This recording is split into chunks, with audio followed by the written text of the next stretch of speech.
Hello, everybody. I'm Nicholas Snow. This is a special edition of Notes from Hollywood on PromoHomo.TV, where I'm talking with the creatives behind the documentary Make Me Famous. And this broadcast, I always have to look at my calendar, it's going out on January 14th, 2023. And there are at least 3 film festivals that I know of where you can see this documentary. And so that's what's coming up in this episode of Notes from Hollywood. Stay tuned.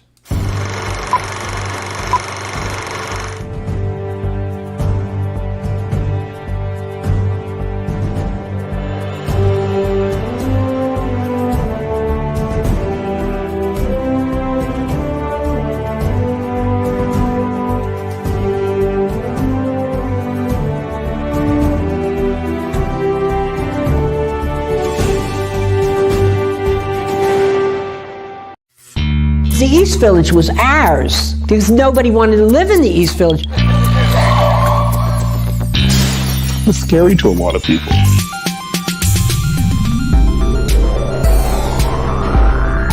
Edward Brezinski was really an East Village artist.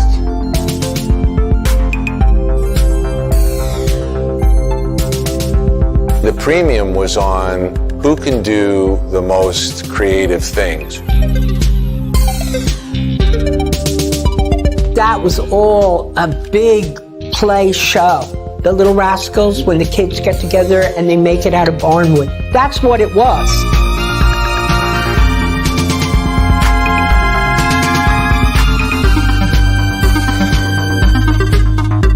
Of course, the thing I most know him for was eating a donut out of Robert Gober's display at Paula Cooper. You're not supposed to do that. It was our piece of work. I know there was a quota of how many pieces of work you could have in your life, and then eventually you'd have to edit when they got too many. But we don't know how he died, huh? Or if he's dead. Or if he's dead. Why, there's no body? Where's the body? Nobody found the body? Edouard Brezinski? I had said, no, there's no way he could still be alive. Maybe that implies that he didn't die. Do you think that Edward is capable of faking his death to the art world? Who cares about his painting? The mystery of Edward Brezinski, I think, is the story. I have found a place out of time and space. I want my queer TV. Hi, I'm Drew Carey. I want my queer TV. We want our queer TV. I am Christina Applegate and I want my queer TV. I am Katie Seagal and you are watching Tinseltown's Queer from the Playboy Mansion. I mean, how cool is that? It's very cool. We're in the Playboy Mansion. Well, welcome.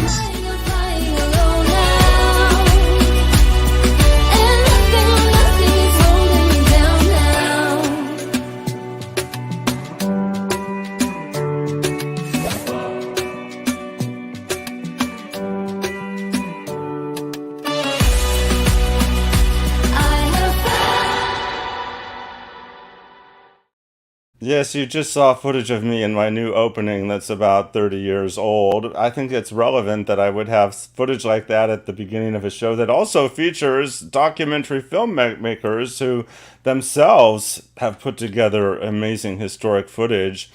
So in today's episode, I'm welcoming Brian Vincent, who is the director of Make Me Famous, and Heather Spore, the producer. They're both the writers and the researchers and so much more. I know that because I just watched the documentary and read very carefully the closing credits. And it really, I'm telling you, this film is quite fascinating for many reasons. I have my questions, but I'm going to save them for the filmmakers. So first up, the film will be featured at the Architecture Design Art Film Festival, ADFF, which is presented by AMDOX, the American Documentary and Animation Film Festival, here in Palm Springs, where I'm based, during Modernism Week. It's a new festival, and the mission of that festival is to foster understanding and engage audiences, industry, and decision makers in architecture, design, and the arts. With a view to urban and residential planning, the Architecture, Design, Art Film Festival aims to build awareness and encourage alternative forms of design as well as retention by resuscitating historically significant creations. And I wanted to tell you a lot about that because my friend and film colleague Teddy Groya is very instrumental in bringing that around. Now, Make Me Famous brings forward a popular era while unearthing many artists, photographers, and stories that have seldom been in the public eye. The 1980s art scene is famous for breakout artists like Jean-Michel Basquiat and Keith Haring. I have a Keith Haring poster signed by him, by the way, 4 feet in that direction. But there were many other artists who made a powerful impact. So I have the filmmakers coming up next, but first I get to thank my sponsors and the PromoHomo.TV superstars right now. PromoHomo.TV is all about empowering you, our communities, and our world. For their support of PromoHomo.TV, I wish to thank my sponsors. DAP Health. I've been a grateful client of DAP Health for more than a decade. One of their value statements, we welcome all people, period.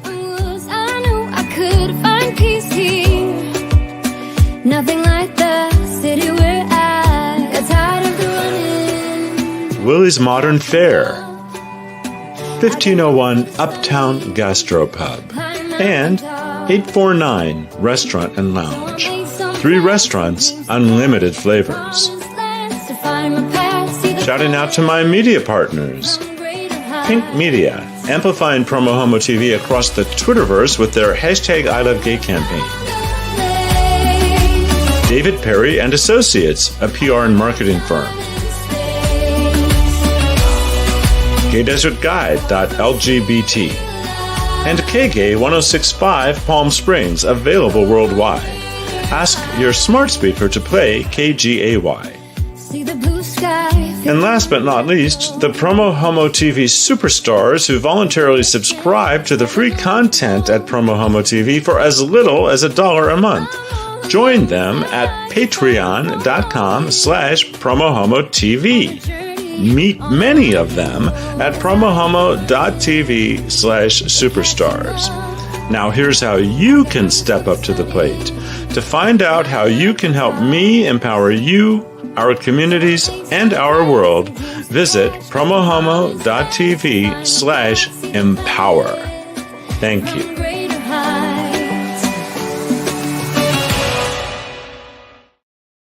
And without further delay, I'm going to welcome to the show the creatives behind Make Me Famous, Brian, Vincent, and Heather Spore. Let me click the right buttons here. Hey, welcome to the show. Hi, Nicholas. Thank you so much for having us on Promo Homo. This is so exciting. We love it. Well, it's exciting to have you here, especially after just having seen your documentary. Congratulations. Thank you very much. And I mentioned the screening that's coming up this week, but I also, just right at the top of your interview, would love for you to talk about the other 2 film festivals you know are featuring the doc.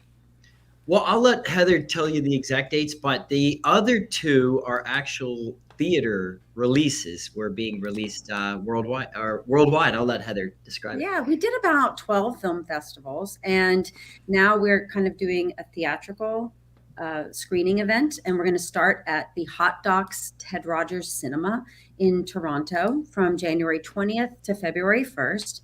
And then we pop over the pond to London to have our UK premiere at the Bertha Dochouse, and that starts February 17th.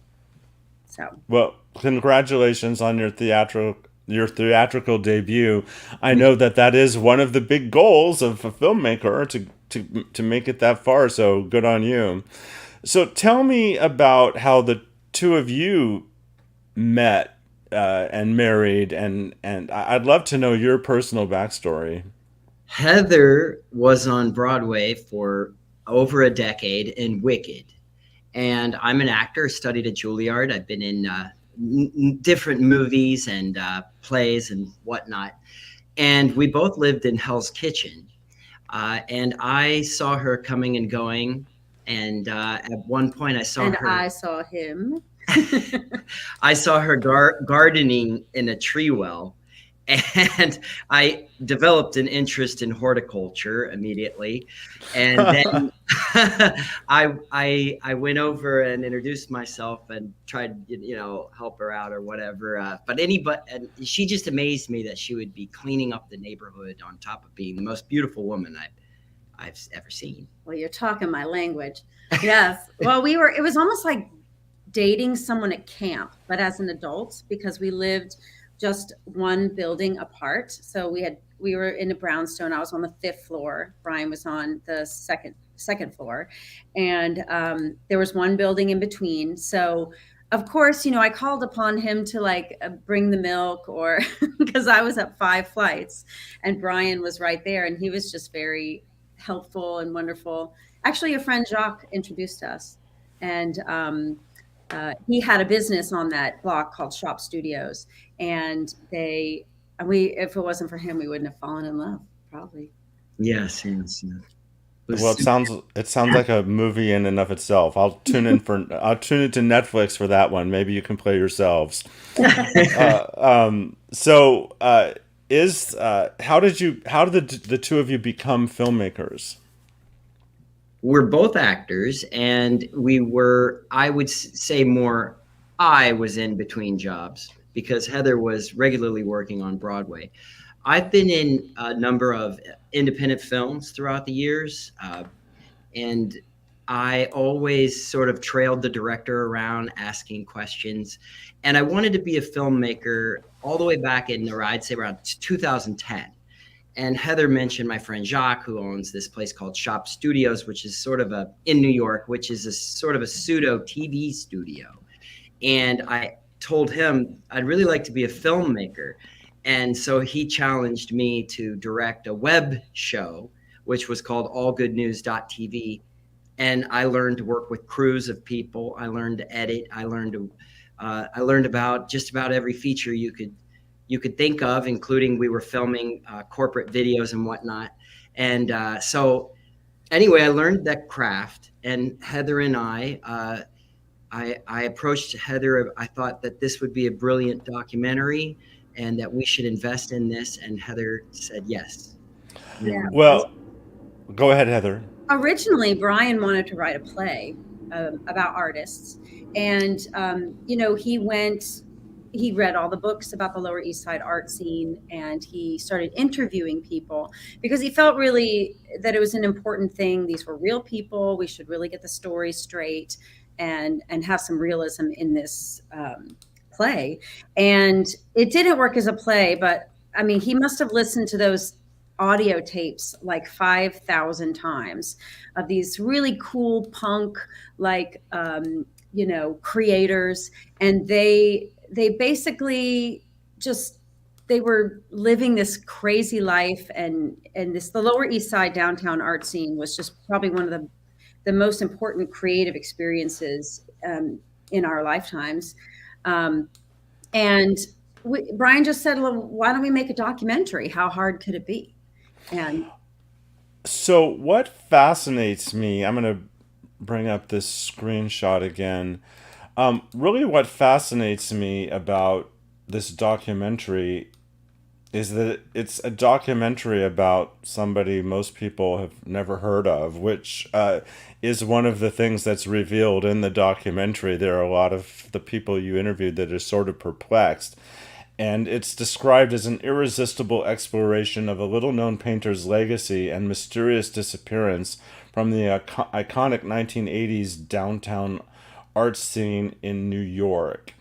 What fascinates me about the two of you as the filmmakers is the art scene, which I've just learned from you, was very influential in your own lives, but you chose to document a period of the art scene that happened before you were born.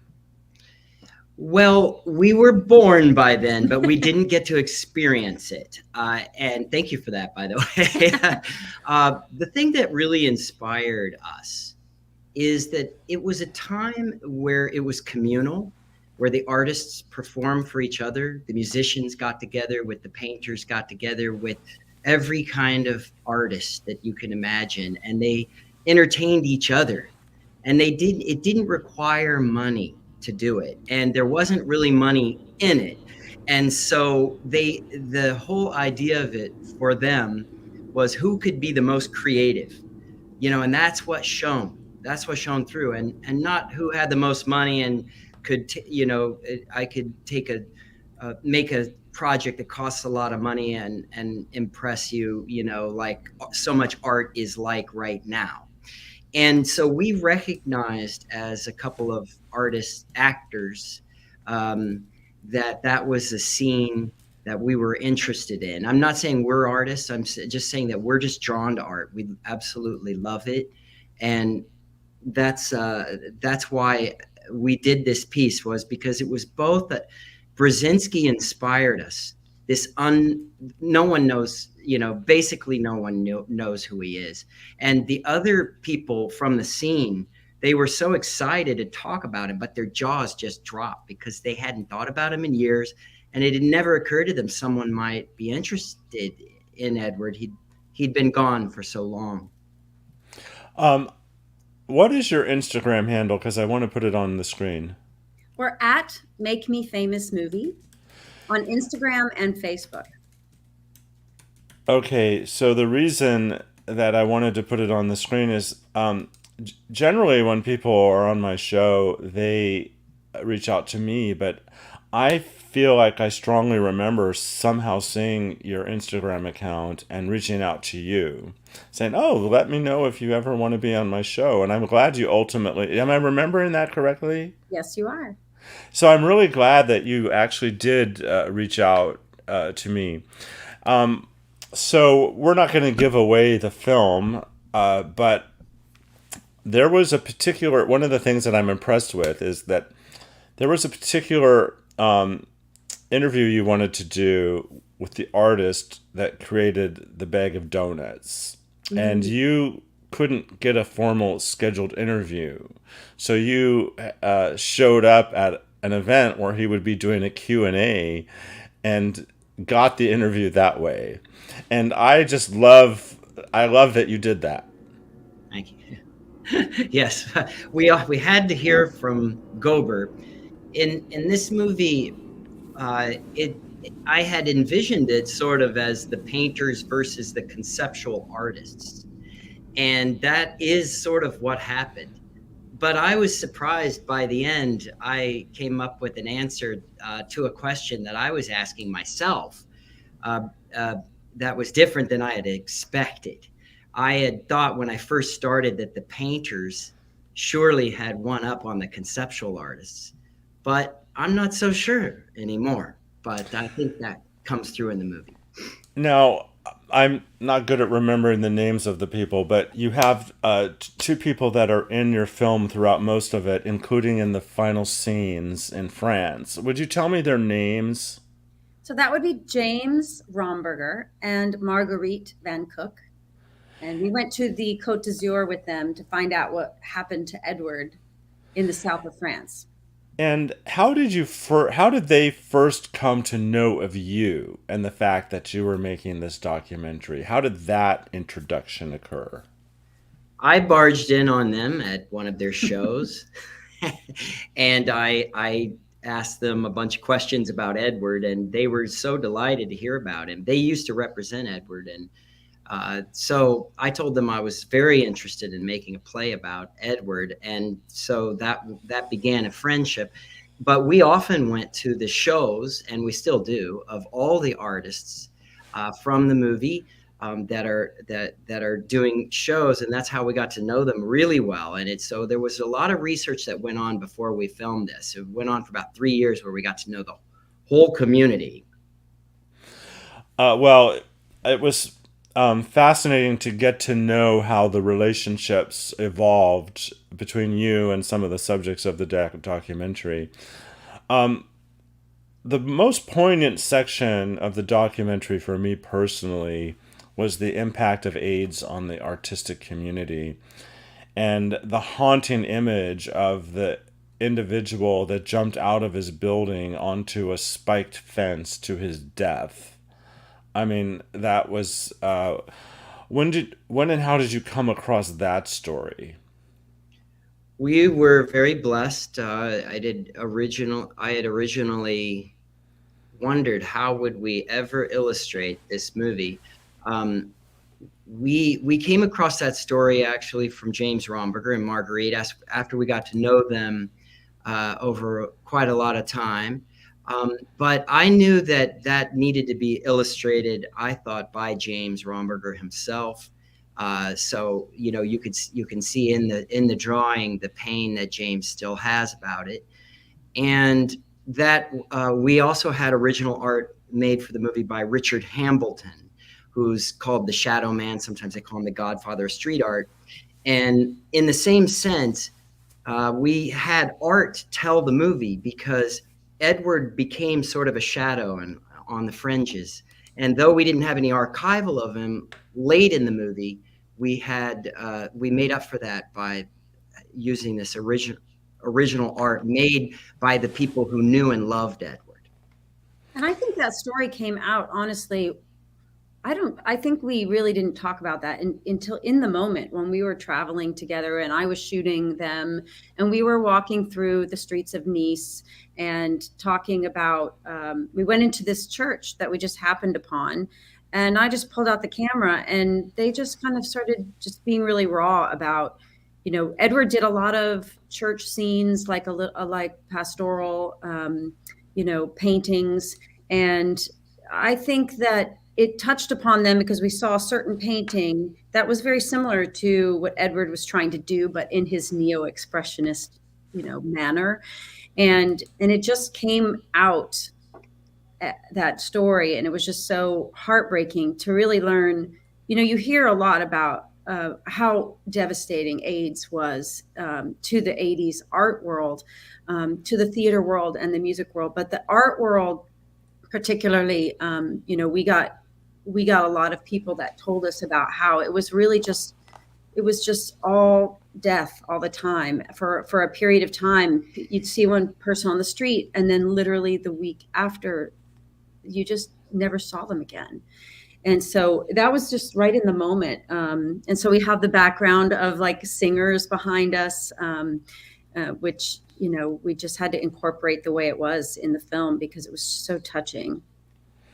In a related story, I was on staff for the first ever National Coming Out Day in 1988, and Keith Haring designed the original artwork and logo and poster, and he sent copies of that poster to our LA office, and they were signed.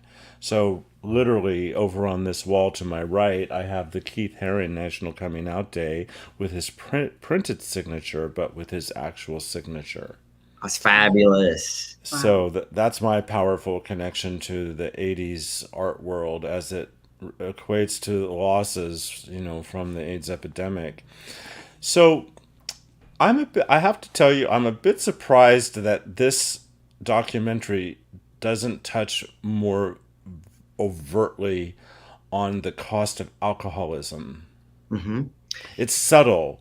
The story of alcoholism, I mean, it's poignant, it's powerful, you see it all there, it's told, but it's you don't just come out and say this is what happens if you're an alcoholic. And I say this from the perspective of someone with almost 22 years of sobriety, who knows that the alcoholic who is untreated, they're destined for jails, institutions, or death. Alcohol is innate in the movie. It's a part of Edward that is, as you say, if we had described it throughout, I'm not so certain it would be a story that one could watch with much joy. I mean, Edward's alcoholism, like most alcoholics, it got worse and worse for him. And for a while, he could function, and then even maybe as sort of a drunken monkey kind of a artist too, in a way that he could still create these incredible pieces, but be a victim of this disease that he was obviously fighting. Well, it's very, I'm not, that's not a criticism. It's just that, I guess from the perspective of a recovered alcoholic, you see it differently than perhaps someone without my experience. But everyone sees a movie from their own life experience. So, is there anything that you would like to say about Make Me Famous that I haven't brought up or evoked with a question? Edward, I would like to just say that it's been very exciting for people to get to know him. And Heather and I have really enjoyed the aspect of this project, bringing forward an artist whose story you don't know, who devoted his whole life to art. And it's just brought really into focus, all these friends that we have that we never had before. And this beautiful movie that ended up on the screen is about someone that people might have overlooked, to history forever. And there's obviously just so much depth that would have been sad to have been overlooked. So it's our goal to keep searching for artists like that. And we just hope it inspires any artists that are out there, and they're interesting no matter what they're doing. A life devoted to art is worth exploring. Well, and I will say that from my perspective, in many ways, this documentary has a happy ending. Yes, that's true. It does. Well, I appreciate the time you spent with me today. Is there, I want to ask another open-ended question. Well, actually, what's up next for you? Well, we are, inching along. We're adding dates to this theatrical tour that we're doing. And, we'll let you know if we come out on video on demand. But right now, there's a hunger for, cinemas to play Make Me Famous. So we're going to explore that as much as we can. And also, take a look at our Instagram and our Facebook. One of the ways that we researched this project was through social media. And, I know people have a love-hate relationship with social media, but for us, yes, and sometimes me too. But for us, it was integral in meeting people all over the world. We uncovered somebody that Edward squatted with in Berlin. We uncovered, relationships that he had, and crazy stories that maybe didn't even make the film. And then even on our Instagram page, all the artists from the downtown art scene that know about our film, they're all on there every day on posts, chatting about something. If I post about an event that was then, they will all glom on and say, well, this is what happened, and that, and they'll have a conversation. And it really is a social atmosphere. And I feel like that's kind of what social media was intended for, I think. And on our site, like it's growing because of that. They're all interacting with each other and introducing us to people that we should know. And on the Instagram, we post further things of that era, not just about the film, but other artists that were working in art, in music, in dance, in fashion.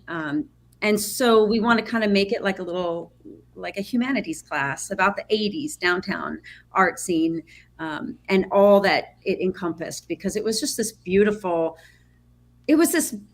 raw moment where it was edgy, and they were all, like Brian said, performing for each other. And James Romberger kind of painted a picture about how the galleries would just pop up. They would just find a space. They would either squat in it, or it was like, $50, $100 a month. And they all have these stories about that time. And so it's just so wonderful that it's encapsulated, not only in the film, but also continually on our social media. That's amazing. Can I also just add that we started at New Fest in New York City. We got kicked off by one of the best film festivals that we could have possibly have world premiered. And then we went on and did Outshine. We loved that in Miami. We had a blast in LA at Outfest. And so we've just been so thankful that the community has embraced Edward. He's charismatic, he's good looking, and he's on his way, it seems, you know. And it's easy to root for him. You know, the underdog is somebody that you kind of want to root for. And, you know, only a few artists really make it to the top. I was on Broadway. I still haven't made it to the top. You know what I mean? And so there's so many artists at various stages doing what they're doing, content creators, singers, you know, they're just toiling away. And there is importance to that. And so we hope that one of the takeaways to the film is that people are inspired to continue to create, because whether or not you ever make that top 1%, it's meaningful and you're making a difference to others around you. And I think that's important. Well, one of my goals is to inspire people to identify and follow their dreams. And my personal mission statement is to honor and express my creativity in a way that makes a difference. And I think that films like yours that foster creativity and even have these powerful, they document the powerful twists that ultimately demonstrate that the expression of that creativity was very powerful. I think that's a beautiful thing. Thank you so much, Nicholas. That's beautiful. Well, it's a pleasure to have you on the show. I know it is Saturday night in New York City, so do you have fun plans for tonight? We'll check with the cats. Yeah. Check with the cats, and we're not talking about a show on Broadway. We're talking about the show in your apartment. That's right. Now we're gonna party a little bit. Well, I hope to meet you both in person, and congratulations on the film. Thank you, so Nicholas. much. It was a great pleasure. Thank you. PromoHomo is wonderful to be on. Thank you. My pleasure. Thank you. So I want to give a thanks again to Brian and Heather for being on the show, and thank you for listening. And if you want to hang out there in the green room, I'll talk to you when it's over, if the cats aren't demanding your attention. And at home, thank you for watching. Please share this on social media that you might have a love and hate relationship with. I'll see you next time.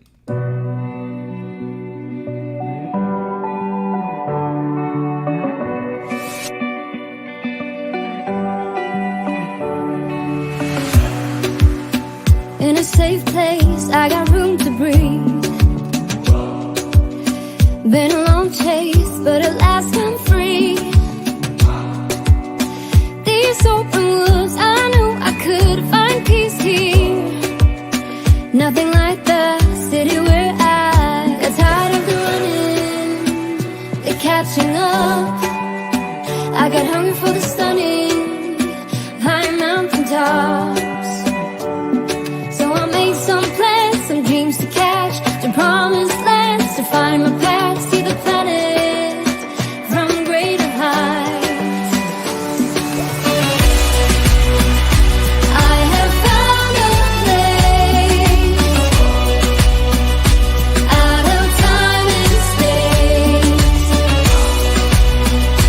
far from city lights, up on greater heights. See the blue sky, feel the wind that blows. Get the rush in, heaven only knows. I'm all alone, still lying far from lonely. On a journey, on a winding road. Got tired of the running, the catching up.